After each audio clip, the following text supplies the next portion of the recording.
Victoria 3 patch 1.2, coming soon to an open beta near you, is the catchline. And the question behind it is, will patch 1.2 fix Victoria 3?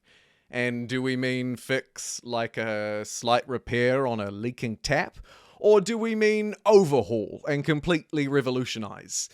We know that there are economic law changes incoming. I've covered that already on the channel, but of course they'll bring a suite of new things to the game, like cooperative ownership, a new economic system. More importantly though, we've heard in recent developer diaries that they'll be actually attacking most of the system across the board. Indeed, every existing economic law will change. As you can see, interventionism is changing a little bit, with private construction allocation increasing among other things. Because of course that's the big theme that they've talked about so far for Victoria 3 patch 1.2. The addition of a private economy, an autonomous private investment pool. I'll put some information up on screen, but I have already, of course, covered the updates like I do every week. So if you want to get into the granular detail about what it might look like in Victoria 3, to have autonomous investment take place, where your populations, using the profits from their buildings, depending on how much money they're earning and the kind of system you've created, will be able to build buildings independently of you, adding to a private economy separate from the one that we control as players. Now, that's all fine and good. In fact, you might say it's potentially something that should have been there from the start, or something that other games have experimented with well, and generally speaking, it's tended to favour them. Either way, it's coming to Victoria 3 in patch 1.2, but it's not alone. And so to answer the question, will the patch fix Victoria 3, or will it revolutionise the game? Really, what impact will it have? We have to understand what they're trying to do with it. Of course, Jumbo, they're adding a private economy. You just told me that. Yeah, fair enough, but let's take a step back. Taken from one of the developer diaries, as with patch 1.1, 1.2 will contain the following. The headline issues will be bug fixes, a slate of them, by the way, UX improvements, that's the sort of user experience, AI improvements, and so on, etc. But they'll also include some more significant changes to game mechanics, and those are the things that they've been talking about recently, with the private economy, with the investment, so on and so forth. Okay, so now we have a little bit of a better picture. We know that they're going to be adding new game mechanics around the economy, and the classic user experience, AI, and bug fixes. And those are likely to be our four sort of categories. Speaking of categories, and if you haven't seen it before, I'll leave this on screen for a little bit. This is the post-release roadmap, which focuses on the, quote, first free major patches for Victoria 3. Of course, this is 1.2 being the second major patch. So this is still relevant, even though they released it a little after Victoria 3 came out.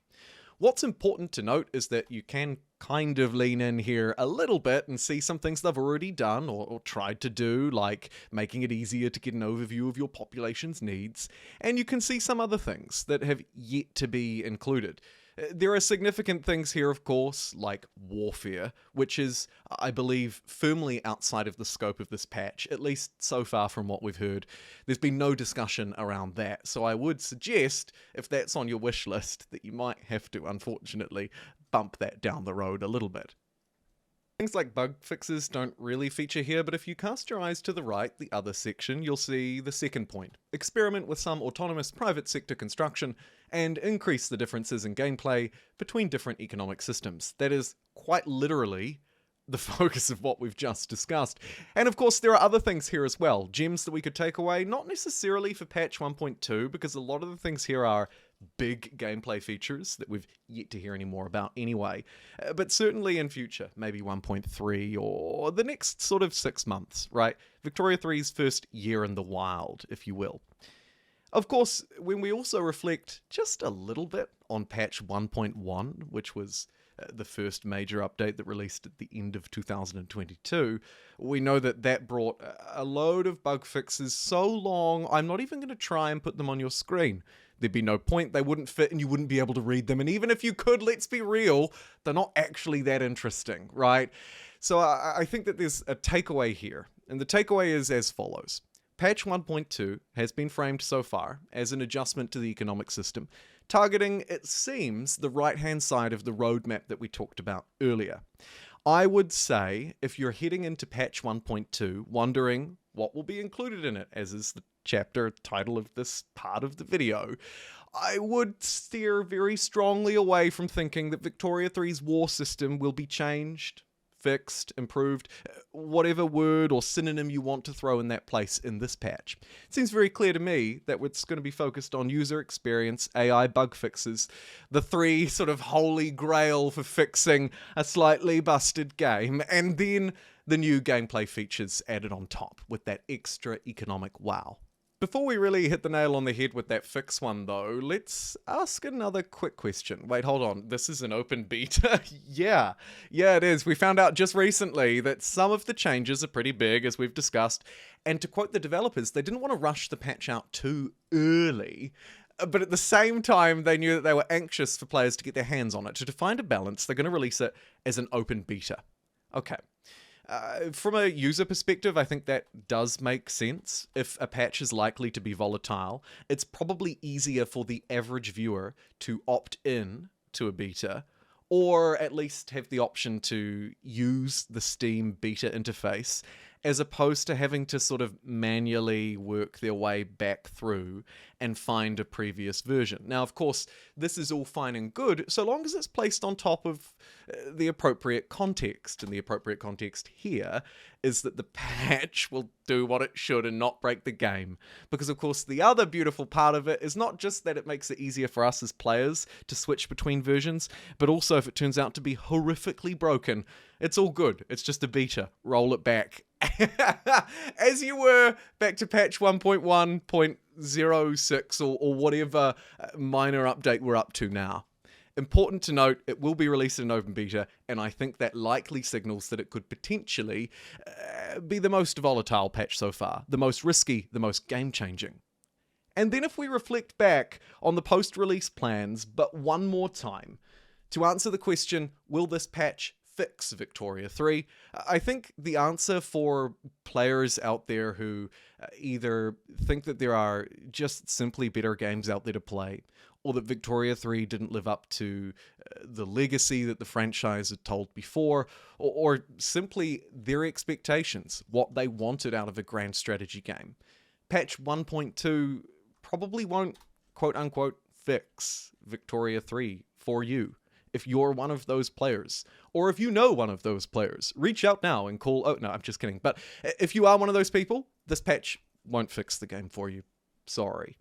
If you're more in the middle, maybe you're thinking about buying Victoria 3, or you already own it and you play it now and again, will this patch update repair, improve, fix Victoria 3?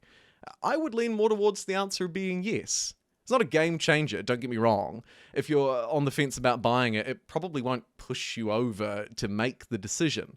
But if, like me, you're already playing it, you like map games, you like history, throw in a little bit of politics and for good measure as well, maybe the odd warfare or skirmish, then I think you'll be fairly happy with what we've heard about patch 1.2 when it comes out into the wild so far.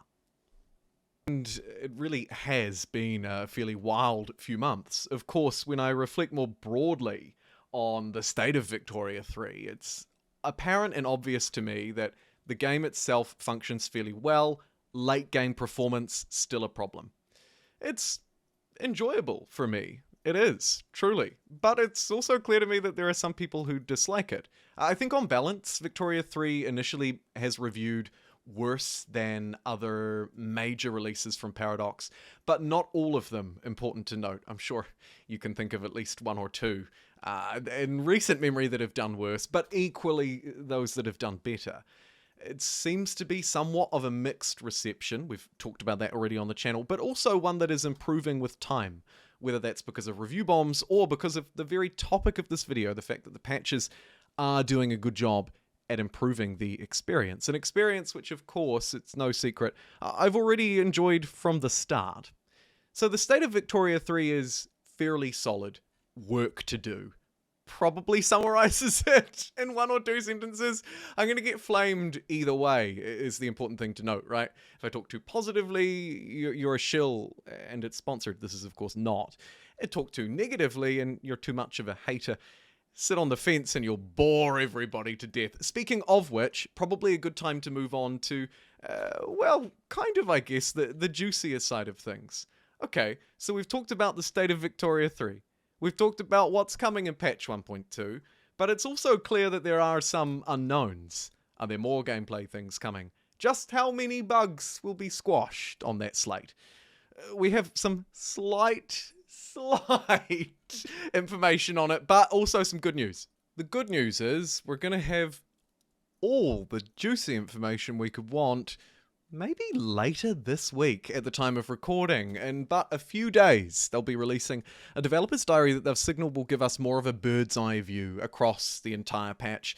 I suspect it will likely fill in those blanks around the bug fixes, the UI, that kind of thing, right? Because the big meaty gameplay changes around private investment, autonomous investment in the economy, I should say, have already been discussed. And those headline issues tend to be the big things and tend to get their own developer diaries. And we've seen them do that already. That is, of course, just my speculation. Do let me know your theories below if you have them. There's usually at least 1 or 2 gems in the comments section. The bad news here is, of course, we don't actually know the release date yet, and that's why at the very start of the video I proclaimed it's an open beta coming to your screen soon, because that's what they've told us. We'll be seeing an open beta soon. I suspect we'll probably get confirmation one way or the other about when we're going to receive it at that developer's diary update. Which brings me to my final point. Of course, like I do every week, I'll be covering the Victoria 3 developer diary updates here and trying to juggle a few other grand or 4X tactical whatever strategy games in the mix too. It's an exciting time to be a strategy gamer, and hopefully you've enjoyed this conversation as well. Thank you so much for joining me and wading through the comments below. I'll see you next time. Oh, and by the way, I ended up winning this weird conflict, but man, it goes to show. I don't know if you saw, but we need some front lines or something. It was messy.